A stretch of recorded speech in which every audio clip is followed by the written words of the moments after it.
கரூர் துயர சம்பவம் தொடர்பாக உச்சநீதிமன்றம் சிபிஐ விசாரணைக்கு உத்தரவிட்டிருக்கு.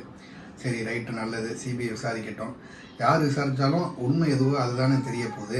ஆனால் இதை ஏதோ விஜய் ஜெயிச்சு ஆட்சிக்கு வந்த மாதிரி அவருடைய கட்சியினர் சமூக வலைதளங்களில் கொண்டாடிட்டு இருக்காங்க.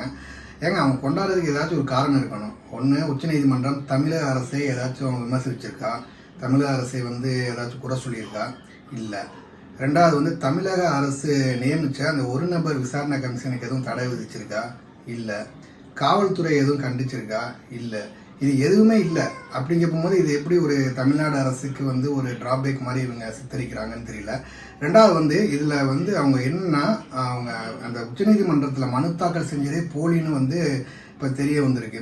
அது உறுதியாச்சுன்னா இந்த உத்தரவுக்கே இடைக்கால தடை வரலாம் அப்படின்னு வேற சொல்கிறாங்க.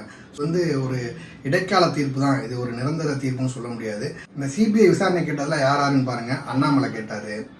அப்புறம் அந்த தமிழக பாஜக சார்பாக எம்பிக்கள் குழு வந்தாங்கல்ல, அவங்க கேட்டாங்க. அப்புறம் எடப்பாடி பழனிசாமி கேட்டார், விஜய் கேட்டாங்க. இப்போ எல்லாம் சுற்றி பாருங்கள், ஒரு கோர்ட்டில் நிற்கிது. அப்போ இவங்க கூட்டணி அமைகிறதுக்காக சிபிஐ விசாரணையை ஒரு துருப்புச்சீட்டாக பயன்படுத்தியிருக்காங்க. இதுதான் உண்மை. இது நாட்டு மக்கள் எல்லாருக்கும் தெரியும். சிபிஐ விசாரணை தினத்தந்தியில் வர சிந்துபாத் கதை மாதிரி தான். அதுக்கு ஒரு முடிவே இல்லை, தொடர்ந்துக்கிட்டே தான் இருக்கும்.